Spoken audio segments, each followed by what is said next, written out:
नमस्कार मित्रांनो, स्वागत आहे तुमचं जॉब गुरु या आपल्या यूट्यूब चॅनलवर. मित्रांनो, जिल्हा परिषद पदभरती 2023मध्ये तुम्ही जे फॉर्म भरलेले होते त्या परीक्षांची तुम्ही वाट पाहून आहात. ज्या ठिकाणी मित्रांनो अजून 3 संवर्गाची तुमची परीक्षा राहिली आणि पेसा क्षेत्रामधील देखील काही पदांची परीक्षा राहिली, ज्यामध्ये मित्रांनो ग्रामसेवक असेल, आरोग्य सेविका, आरोग्य सेवक आणि अंगणवाडी सेविका पेसा.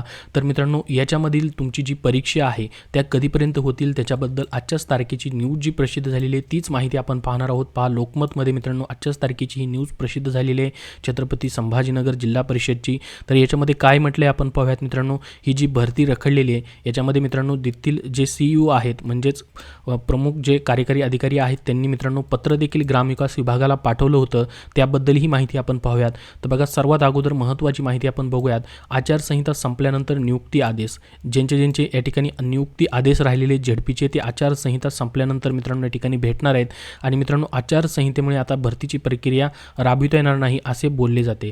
तर मित्रांनो आचारसंहितेमुळे तुमची जी आरोग्यसेवक, ग्रामसेवक असेल किंवा आरोग्य सेविका ही जी पदभरती प्रक्रिया आहे ती राबवता येणार नाही असे या ठिकाणी बोललं जात आहे. ऑगस्ट 2023मध्ये या मेगा भरतीची जाहिरात प्रसिद्ध झाली होती. त्यानुसार टप्प्याटप्प्याने अनेक जी पदं आहेत तुमची जवळपास 25 ते 26 पदांच्या परीक्षा तुमच्या या ठिकाणी झालेल्या आहेत. काहींचे निकाल देखील जाहीर झालेले आहेत. त्यामुळे सध्या आरोग्य सेवक, आरोग्य सेविकांसाठी पदभरतींची परीक्षा जी आहे ती घ्यावी अशी मागणी जी आहे ती करण्यात येते. यशस्वी उमेदवारांच्या कागदपत्रांची तपासणी करावी व आचारसंहिता संपल्यानंतर नियुक्ती आदेश द्यावेत अशी देखील उमेदवारांनी मागणी करण्यात आलेली आहे. ज्यांचे रिझल्ट लागलेले त्यांचे डॉक्युमेंट व्हेरिफिकेशन करून नंतर नियुक्ती द्यावीत असे देखील म्हटलेलं आहे.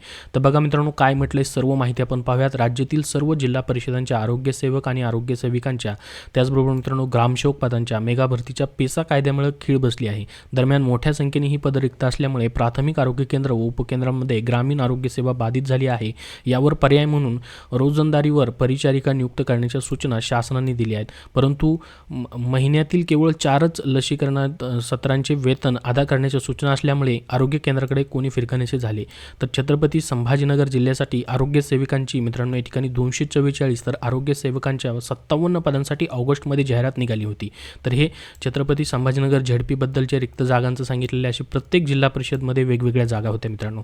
दरम्यान पेसा कायद्याअंतर्गत या 2 पदांची भरती न्यायालयाच्या आदेशानुसार थांबवण्यात आली. दरम्यान सेवानिवृत्ती आणि पदोन्नतीमुळे आज घडीला जिल्ह्यातील 51 प्राथमिक आरोग्य केंद्र आणि उपकेंद्रात आरोग्य सेविकांची 300 पेक्षा अधिक पदे रिक्त आहेत. तर आरोग्य सेवकांची 80च्या वर पदे रिक्त आहेत. त्यामुळे प्रसूती, बालिके व गरोदर मातांचे लसीकरण सत्र, सर्वेक्षण, गृहभेटी असेल किंवा गरोदर मातांची तपासणी व पोर्टलवर अपडेशन तसेच OPD आदी सेवा कोलमडली आहे. याकडे मुख्य कार्यकारी अधिकारी विकास मीना यांनी पत्राद्वारे ग्रामविकास विभागामधील जे सचिव आहेत त्यांचं लक्ष वेधण्याचा प्रयत्न केला. तर बघा मित्रांनो, तेथील जे CEO आहेत झेडपी छत्रपती संभाजीनगर त्यांनी मित्रांनो ग्रामविकास विभागाचे जे सचिव आहेत त्यांना पत्र देखील पाठवण्यात आले होतं. त्यांनी म्हटलं आहे की ज्या जिल्ह्यामध्ये पेसाचे उल्लंघन होणार नाही तिथे आरोग्य सेवक व सेविकांची पदभरती प्रक्रिया राबवण्यास हरकत नाही असे पत्राद्वारे कळवण्यात आले होते. मात्र त्या पत्राची सचिव स्तरावर दखल घेण्यात आलेली नाही आहे. तर पहा, या ठिकाणी पेसाचे उल्लंघन होणार नाही म्हणजे नॉन पेसा असेल किंवा जिथं पेसाचे उल्लंघन होणार नाही तेथील पदं भरण्यात यावी असं पत्र देखील मित्रांनो या ठिकाणी पाठवण्यात आलेलं होतं झेडपी छत्रपती संभाजीनगरकडनं जे ग्रामविकास विभागाचे सचिव आहेत त्यांना. तर जवळपास 1 दशकानंतर रिक्त जागांसाठी ही भरती निघाली होती. यामुळे अनेक इच्छुकांनी भरभरून अर्ज केले. त्यानंतर अडथळ्यांची शर्यत पार करत परीक्षेच्या तारखा जाहीर झाल्या.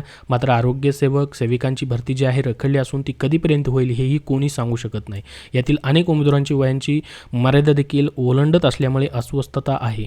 तर पहा मित्रांनो, आचारसंहिता संपल्यानंतर या ठिकाणी भरती केली जाईल असं बोललं जातं. हे एक महत्त्वाचा पॉईंट आपल्यासाठी आहे. म्हणजे मित्रांनो आचारसंहिता जी आहे 1-1.5 महिने अजून या ठिकाणी चालू असणार आहे. त्यानंतर तुमची या ठिकाणी ही परीक्षा होईल. तोपर्यंत मित्रांनो तुम्हाला अभ्यास करण्याशिवाय दुसरा पर्याय नाही किंवा इतर ज्या जागा निघतात मित्रांनो तिथंही तुम्हाला ॲप्लिकेशन करण्याशिवाय पर्याय आता नाही. कारण की ग्रामसेवक असेल, आरोग्य सेविका असेल, आरोग्य सेवक असेल आणि पेसामधील काही जी पदं राहिलेली आहेत, अंगणवाडी सेविका असेल, ही महत्त्वाची पदं आहेत जी की मित्रांनो भरपूर सारे अर्ज याच पदांसाठी आलेले आहेत. कमी अर्ज आलेले जी पण पदं होती त्यांच्या सर्व परीक्षा झालेल्या आहेत. काहींचे निकाल लागले आहेत, काहींचे डॉक्युमेंट व्हेरिफिकेशन करणं बाकी आहे आणि नियुक्ती आदेश देखील देणं बाकी आहे. तर नियुक्ती आदेश देखील आचारसंहिता संपल्यानंतरच या ठिकाणी भेटू शकतात अशी माहिती या ठिकाणी देण्यात आलेली आहे आजच्या न्यूजमध्ये. आणि या ठिकाणी ही जी पत्र पाठवण्यात आलेलं होतं तेथील जी CEO आहेत मित्रांनो झेडपी छत्रपती संभाजीनगरचे, त्यांनी देखील ग्रामविकास विभागाकडे विनंती केलेली होती की पेसाचे उल्लंघन होणार नाही, त्या ठिकाणची जी पदं आहेत ती भरण्यात यावीत अशी या ठिकाणी पत्रामध्ये मागणी करण्यात आलेली होती, परंतु त्याची देखील या ठिकाणी दखल घेण्यात आलेली नाही आहे. तर आचारसंहिता संपल्यानंतरच मित्रांनो या ठिकाणी ही पदभरती होण्याची शक्यता आहे असं बोललं जात आहे. तर ही जी न्यूज होती तीच माहिती आपण मित्रांनो या ठिकाणी पाहिलेली आहे. याबद्दल अजून ऑफिशियली काय अपडेट आलं तर नक्की तुमच्यापर्यंत मित्रांनो शेअर केलं जाईल. तोपर्यंत मित्रांनो तुमचा अभ्यास चालू राहू द्या. याच्या परीक्षा तुमच्या 100% या ठिकाणी होणार आहेत मित्रांनो. जसे जसे अपडेट येतील तसे तुमच्यापर्यंत शेअर केले जातील. तुमची यावरती काय मतं असतील तर कमेंट बॉक्समध्ये कमेंट करून नक्की सांगा. हा व्हिडिओ नक्की लाईक करा. धन्यवाद. मित्रांनो, सध्याच्या सरळ सेवा पदभरतींसाठी त्याचबरोबर पोलीस पदभरती जी मेगा पोलीस पदभरती निघालेली आहे 17,000 पदांची, त्यासाठी तुम्हाला पुस्तक हवं असेल तर स्मार्ट स्टडी पब्लिकेशन नांदेड यांनी पोलीस भरती 411 प्रश्नपत्रिका संच हे पुस्तक प्रसिद्ध केलेलं आहे. या पुस्तकांमधून मित्रांनो 16,951 प्लस प्रश्नांचा तुमचा अभ्यास होणार आहे.